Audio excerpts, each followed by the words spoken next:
নমো শ্রীয়তিরাজায়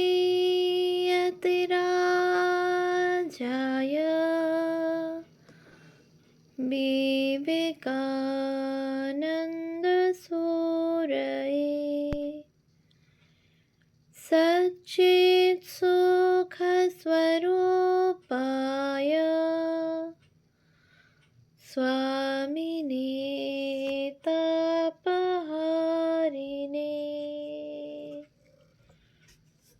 পূজনীয় স্বামী গম্ভীরানন্দজি মহারাজের রচনা যোগনায়ক বিবেকানন্দ প্রথম খণ্ড গ্রন্থ থেকে পাঠ। পৃষ্ঠা সংখ্যা 94। আশ্চর্য বক্তা কুশলস্য লব্ধা। প্রত্যক্ষদ্রষ্টা শ্রীযুক্ত বৈকুণ্ঠনাথ সান্যাল কথিত আর একটি অনুরূপ ঘটনাও লীলা প্রসঙ্গে 5/106 থেকে 8 লিপিবদ্ধ হইয়াছে। যেদিনের কথা সান্যাল মহাশয় বিবৃত করেন, সেদিন পর্যন্ত নরেন্দ্র দীর্ঘকাল না আসায় ঠাকুরের মন যেন নরেন্দ্রময় হইয়া আছে। তাহার মুখে নরেন্দ্রের গুণকীর্তন ভিন্ন অন্য কোনো কথা নাই। তিনি বলিলেন, দেখো, নরেন্দ্র শুদ্ধ সত্য গুণী। আমি দেখিয়াছি সে অখণ্ডের ঘরের 4 জনের একজন এবং সপ্তর্ষির একজন। বলিতে বলিতে ঠাকুর পুত্র বিরহ কাতরা জননীর ন্যায় অশ্রু বিসর্জন করিতে লাগিলেন। পরে কিছুতেই আত্মসংবরণ করিতে না পারিয়া দ্রুত পদে উত্তর দিকের বারান্দায় চলিয়া গেলেন এবং রুদ্ধস্বরে এই বলিতে বলিতে কাঁদিতে লাগিলেন, মাগো, আমি তাকে না দেখে আর থাকতে পারি না। কিছুক্ষণ পরে নিজেকে কতক সামলাইয়া ঘরে ফিরিলেন এবং বলিলেন, এত কাঁদলাম, কিন্তু নরেন তো এলো না। তাকে একবার দেখবার জন্য প্রাণে বিষম যন্ত্রণা হচ্ছে, বুকের ভেতরটা যেন মোচড় দিচ্ছে। কিন্তু আমার এই টানটা সে কিছু বুঝে না। ঐরূপ বলিতে বলিতে আবার বাহিরে গিয়া কাঁদিলেন এবং ফিরিয়া আসিয়া বলিতে লাগিলেন, বুড়ো মিনসে, তার জন্যে এরূপ অস্থির হয়েছি ও কাঁদছি দেখে লোকেই বা কি বলবে বলো দেখি। তোমরা আপনার লোক, তোমাদের কাছে লজ্জা হয় না, কিন্তু অপরে দেখে কি ভাববে বলো দেখি। কিন্তু কিছুতেই সামলাতে পারছি না।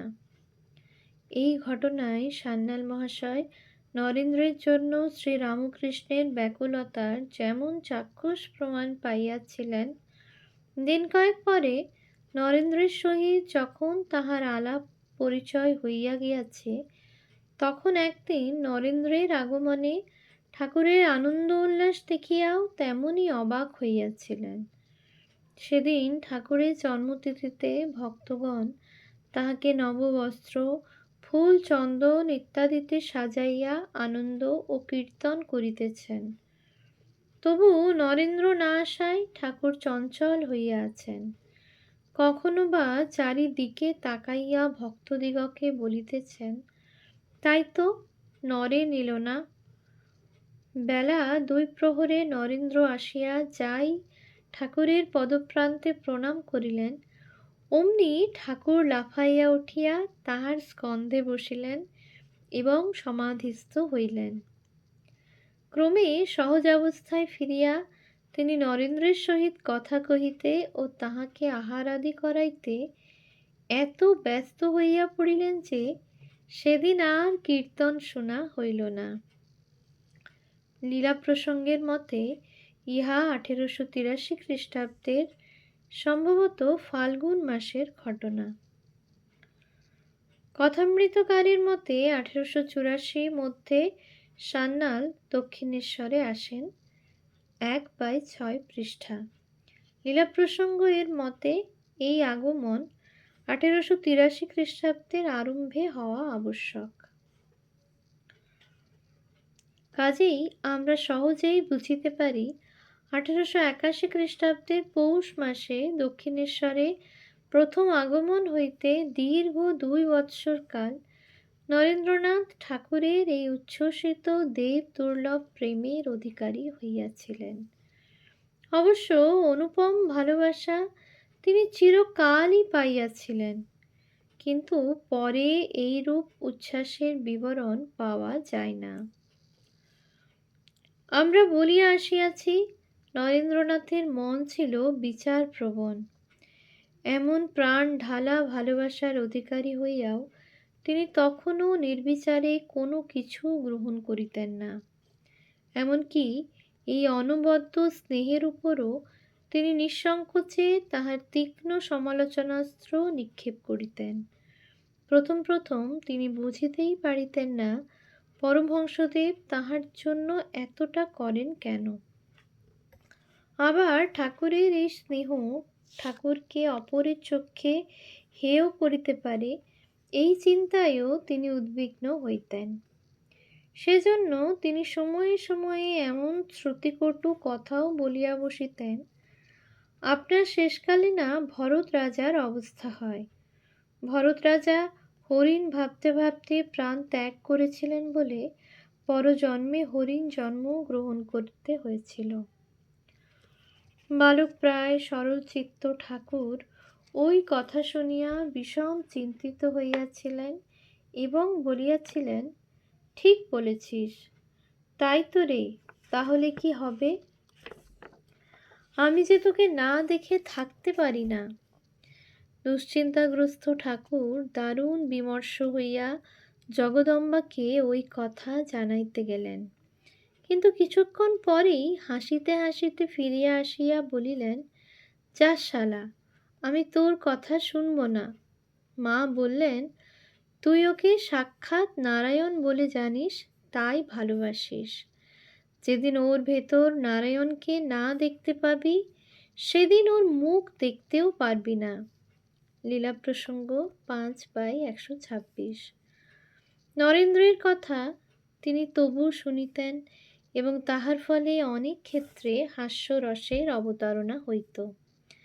একদিন ঠাকুর ভক্তের স্বভাবের সহিত চাতকের দৃষ্টান্ত দিয়া বুঝাইতেছিলেন, চাতক যেমন নিজ পিপাসা শান্তির জন্য সর্বদা মেঘের দিকে তাকাইয়া থাকে এবং তাহার উপর সর্বতোভাবে নির্ভর করে, ভক্তও তদ্রূপ নিজ প্রাণের পিপাসা ও সর্বপ্রকার অভাব মিটাইবার জন্য একমাত্র ঈশ্বরের উপর নির্ভর করে ইত্যাদি। অমনি নরেন্দ্রনাথ সহসা বলিয়া উঠিলেন, চাতক বৃষ্টির জল ভিন্ন অন্য কিছু পান করে না, ঐরূপ প্রসিদ্ধি থাকিলেও ওই কথা সত্য নহে। অন্য পক্ষী সকলের ন্যায় নদী প্রভৃতি জলাশয়েও পিপাসা শান্তি করিয়া থাকে। আমি চাতক পক্ষীকে ঐরূপ জল পান করিতে দেখিয়াছি। ঠাকুর বলিলেন, সে কি রে, চাতক অন্য পক্ষীর ন্যায় জল পান করে? তবে তো আমার এতকালের ধারণা মিথ্যা হলো। তুই যখন দেখিয়াছিস, তখন তো ওই বিষয়ে আর সন্দেহ করিতে পারি না। ঐরূপ বলিয়াও ঠাকুর কিন্তু শান্ত হইতে পারিলেন না। তাই তো, একটা ধারণা যদি এইভাবে মিথ্যা প্রমাণিত হয়, তবে অন্য ধারণাগুলিরই বা কি হইবে? ইহার কয়েকদিন পরেই নরেন্দ্রনাথ ঠাকুরকে ডাকিয়া বলিলেন, ওই দেখুন মহাশয়, চাতক গঙ্গার জল পান করিতেছে। ঠাকুর ব্যস্তভাবে দেখিতে আসিয়া বলিলেন, কই রে? নরেন্দ্র দেখাইয়া দিলে তাহার চোখে পড়িল একটি চামচিকা জল পান করিতেছে। তখন তিনি সহাস্যে বলিলেন, ওটা চামচিকা যে? ওরে শালা, তুই চামচিকাকে চাতক জ্ঞান করিয়া আমাকে এতটা ভাবাইয়াছিস? তোর সকল কথায় আর বিশ্বাস করিব না। লীলা প্রসঙ্গ 180। লীলা প্রসঙ্গ 5/180। সকল কথায় আস্থা স্থাপন না করিলেও নরেন্দ্রের অনেক কথাই তিনি শুনিবা মাত্র উড়াইয়া দিতে পারিতেন না। যদিও অবশেষে জগন্মাতার বিপরীত নির্দেশ পাইলে তাহা একেবারে ছাড়িয়া দিতেন। ঠাকুর সাকার দেবদেবী ও তাহাদের ক্রিয়াকলাপ আদিতে পূর্ণ বিশ্বাসী হইলেও ওই সকলে প্রত্যয়হীন নরেন্দ্রনাথ হয়তো বলিয়া বসিতেন, রূপটুপ আপনার মাথার খেয়াল। নরেন্দ্রের সত্যবাদিতা সম্বন্ধে স্থির নিশ্চয় শ্রীরামকৃষ্ণ অমনি ফাঁপরে পড়িয়া মা কালীর নিকট নিবেদন করিতেন, মা, নরেন্দ্র বলে এসব আমার মাথার ভুল, সত্যি কি? মা অমনি তাহাকে প্রবোধ দিয়া বলিতেন, না, ও সব ঠিক, ভুল নয়, নরেন্দ্র ছেলে মানুষ, তাই অমন বলে। সরল মহাপুরুষ অমনি আশ্বস্ত চিত্তে ফিরিয়া নরেন্দ্রকে শুনাইয়া দিতেন, তুই যা খুশি বল না কেন, আমি বিশ্বাস করি না। ঠাকুর নরেন্দ্রের এই প্রকার নির্ভয় নির্ভীক উক্তিতে সাধারণত বিরক্ত না হইলেও নরেন্দ্রের কল্যাণার্থ সব সময়েই যে একেবারে চুপ করিয়া থাকিতেন এইরূপও নহে। ঠাকুরের বিশ্বাস টলাইতে না পারিলেও এবং ঠাকুর তাহার কথা মানিয়া না লইলেও যে সময়ে নরেন্দ্র নিজ বিশ্বাস অনুযায়ী ঠাকুরের ওই প্রকার কথায় সন্দেহ প্রকাশ করিতেন, তখনকার কথা স্মরণ করিয়া ঠাকুর একদিন ভক্তদিগকে বলিয়াছিলেন, মা কালীকে আগে যা ইচ্ছা তাই বলতো। আমি বিরক্ত হয়ে একদিন বলেছিলাম, শালা তুই আর এখানে আসিস না। তখন সে আস্তে আস্তে গিয়ে তামাক সাজে। যে আপনার লোক তাকে তিরস্কার করলেও রাগ করবে না। কথামৃত 4/8/4। নরেন্দ্র আপনার লোক বলিয়াই ঠাকুর তাহার অনেক কিছু অম্লান বদনে সহ্য করিতেন। কথামৃতের 5/16/2 একটি ঘটনা হইতে জানা যায়, নরেন্দ্রের বিদ্রুপোক্তি পর্যন্ত স্নেহময় ঠাকুরকে আনন্দ দিত। একদিন ঠাকুরের সম্মুখে গান গাহিবেন বলিয়া নরেন্দ্র তানপুরাটি অনেকক্ষণ ধরিয়া বাঁধিতেছেন। ঠাকুর অধৈর্য হইয়াছেন। বিনোদ বলিতেছেন, বাঁধা আজ হবে, গান আর একদিন হবে। শ্রীরামকৃষ্ণ হাসিতেছেন আর বলিতেছেন, এমনি ইচ্ছে হচ্ছে যে তানপুরাটি ভেঙে ফেলি। কি টং টং, আবার তানা নানা নেড়ে নুম হবে। ভবনাথ ভবনাথ যাত্রার গোড়ায় অমনি বিরক্তি হয়।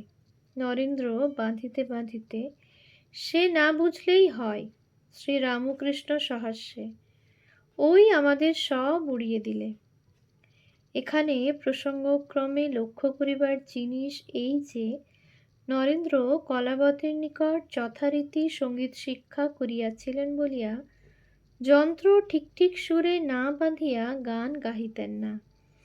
ইহাতে শ্রীরামকৃষ্ণ পর্যন্ত বিরক্ত হইলেও নয়।